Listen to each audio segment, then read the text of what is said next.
Pourquoi un bonnet rouge? Ouais, ça s'est fait par hasard. Hein. À la base, c'était une question très pratique. C'est que je voulais garder ma tête au chaud. Et puis au fur et à mesure, en fait, ce beau bonnet rouge m'a accompagné un peu partout. Et voilà, je pense que ce sera mon meilleur ami sur cette traversée.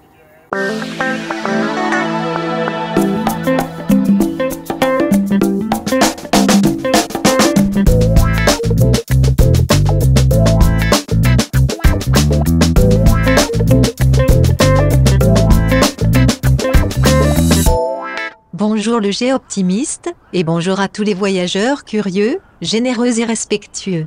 Bonjour Aurélie, bonjour à tous. Nous sommes au Sable d'Olonne. Dimanche 26 a lieu le départ de la Mini Transat. C'est pour ça que nous sommes ici. Alors nous aurions pu être à Port-Olona, mais l'aire est un peu petite et elle est souvent remplie. L'aire de camping-car de la plage est un vaste parking avec service au cœur des Sables d'Olonne. De là, vous êtes à un quart d'heure à pied du village départ et c'est sur le ponton que nous avons rencontré notre marin préféré. J'ai grandi dans les Yvelines, donc très très loin de la mer, dans une famille qui a absolument rien à voir avec la mer, on n'allait même pas à la mer en vacances. Et j'ai découvert ça par hasard en faisant de la voile sur la Seine. Ça, c'est moi, Jean, 27 ans, des grandes lunettes, un bonnet rouge. Et je me suis pris au jeu des grandes courses au large, je suivais ça avec passion petit, adolescent. Et je rêvais, je me disais un jour j'aimerais faire ça, ce serait incroyable. Tout en me disant, voilà, c'est inaccessible, je le ferai pas, enfin ça me passionne, mais soyons sérieux et continuons un parcours plutôt classique. Donc j'ai fait des études, j'ai fait Sciences Po, Dauphine, travaillé dans les ministères, donc absolument rien à voir avec ce que je fais maintenant. Pourquoi tu fais la Mini-Transat? Bah moi, après 12 ans d'olympisme et un podium sur la Non, mais toi? Moi? Pourquoi tu fais la Mini-Transat? Pour moi, c'était l'aventure ultime, c'est affronter un océan tout seul sur des bateaux à pleine vitesse, savoir répondre à n'importe quel défi au jour le jour, la casse, la météo, les tempêtes, etc. Pour moi, c'était vraiment l'aventure ultime, l'inconnu que j'avais envie d'aller toucher du doigt, découvrir, vivre, quoi. Mon histoire a commencé comme ça. Avec un billet de train, des bottes, direction Lorient, la capitale de la course au large. C'est ainsi que je suis devenu ministe. Là, la phase de préparation, c'est beaucoup d'attentes, beaucoup de préparation minutieuse et j'ai envie de passer à l'action maintenant. Avant, mon quotidien était plutôt rythmé par des réunions, ma vie dictée par la modernisation du secteur public. Et puis, un jour, j'ai tout quitté. J'ai décidé de me lancer et de réaliser ce que j'avais dans les tripes. Un truc de dingue que j'aurais jamais cru possible. Traverser l'Atlantique en solitaire et découvrir le monde fabuleux de la course au large. En ce moment-là, je me projette sur la course, ce que j'ai qu'une envie, c'est d'être sur l'eau et de partir sur ces 10 premiers jours de mer pour la première étape. On va aux Canaries. J'ai qu'une envie, c'est d'y être, de foncer sur l'eau et d'essayer d'aller plus vite que mes concurrents. Les règles du jeu, en fait, sont plutôt simples. Il faut un skipper en solitaire, sans communication ni assistance aucune, et un bateau. Enfin non, plutôt un bateau comme ça. 6,50 m, pas plus. Hein. Le mien s'appelle Anacolute. On s'est rencontrés dans un chantier et on a tout de suite vu qu'on était faits l'un pour l'autre. C'est incroyable. Sur le papier, cette histoire est assez simple. Il s'agit de traverser l'Atlantique sur des mini-bateaux. Ça s'appelle la Mini-Transat. Première étape, hop, on part des Sables d'Olonne jusqu'aux Canaries. Deuxième étape, là, c'est le grand départ vers la Guadeloupe.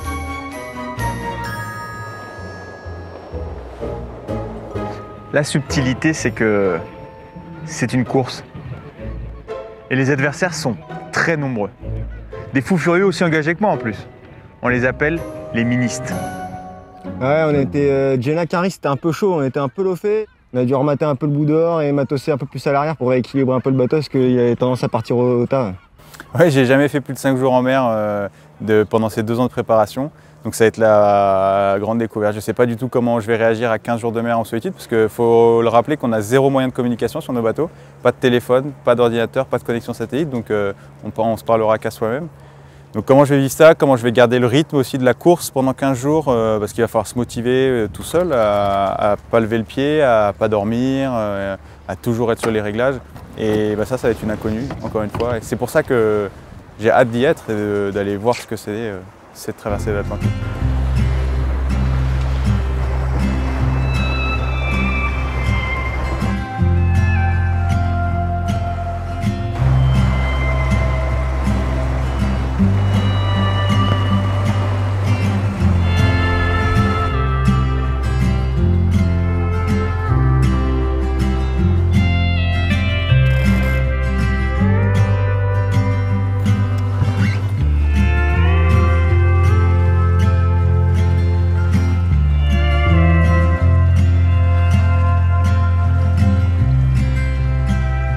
Un projet comme ça, c'est 100 000 € à peu près sur 2 ans, donc c'est beaucoup d'argent. Il faut trouver des partenaires, les convaincre aussi de l'intérêt de nous accompagner.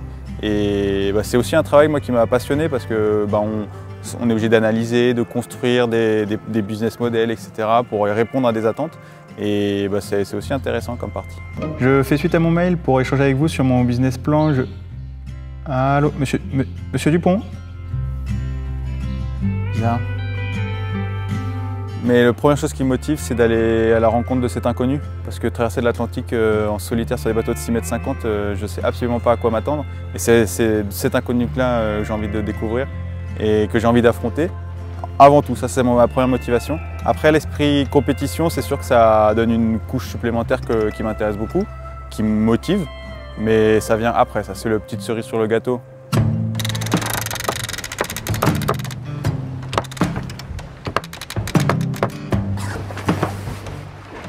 Il y a beaucoup de choses à surveiller. Il y a le vent d'abord. Donc on a des petits capteurs et il faut le sentir aussi. Il y a le réglage toujours. Et puis il y a l'environnement autour de nous. On voit, faut toujours vérifier les bateaux, si on est proche de la côte ou pas.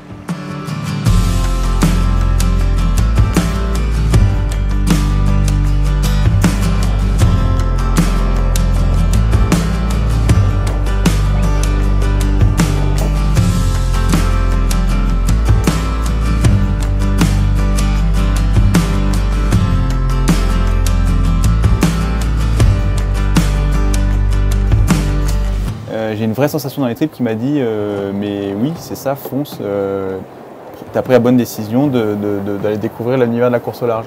J'ai écouté mes tripes et je me suis dit tu peux pas avoir tort, faut le tester.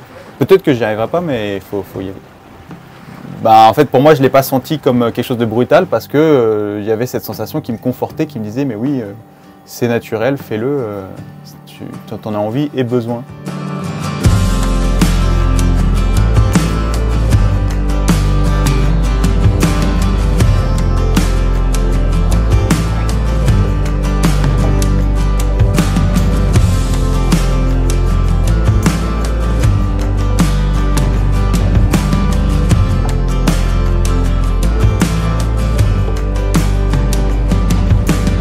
Là-dedans, il y a tout mon univers dans un petit espace, mais en même temps, j'ai pas besoin de plus. Et alors, je te demandais où était ton lit et tu me dis nulle part et partout. C'est ça. En fait, en course, on a besoin de mettre le poids au bon endroit. Donc, étant le poids le plus lourd du bateau, il faut que je me mette au bon endroit. Donc, on dort quelquefois à l'avant, sur les côtés, quelquefois à l'arrière, et on dort sur les bidons d'eau et les sacs. C'est confortable, hein. Mais de toute façon, on ne dort pas plus que 20 minutes, par tranche de 20 minutes, pour pouvoir être à fond sur le bateau, pas rater de changement de vent, pas rater de concurrents, etc. Donc en 20 minutes sur nos sacs, ça se passe très bien. Alors comment on fait pour dormir que 20 minutes? On s'y entraîne? Pas vraiment, en fait, on s'y habitue avec les courses de préparation. Et puis de toute façon, après, on pousse tellement loin dans nos retranchements que avec la fatigue, les 20 minutes, elles sont hyper efficaces et on tombe dans un sommeil profond immédiatement. Ça se fait assez facilement en fait. Ta famille a réagi comment? À la fois surpris par ce changement de vie, à la fois aussi heureux de me voir vraiment épanoui dans ce que je faisais et de vivre cette passion de façon aussi intense. Parce que j'ai jamais autant appris de choses, je me suis jamais autant investi dans quelque chose. Et ils étaient vraiment heureux de me voir épanoui comme ça depuis que je me suis lancé là-dedans.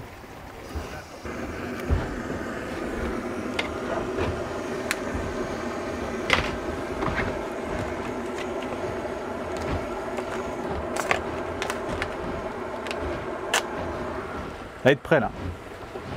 En mer, on a tous les plaisirs qui se décuplent. Donc le plaisir de manger, en fait on revient au plaisir simple. Et le plaisir de manger, c'est incroyable. Un repas lyophilisé au coucher de soleil, je vous conseille, il n'y a rien de mieux. Principale angoisse. Moi, j'en ai qu'une, c'est de casser et de ne pas être au bout de l'autre côté, en Guadeloupe. Maintenant, j'ai toute confiance en mon bateau, on l'a bien éprouvé, je l'ai emmené dans des conditions bien rudes, j'ai bien poussé sur la machine et j'ai vraiment toute confiance en mon bateau. On verra ce que ça donne de l'autre côté, en Guadeloupe. Ouais.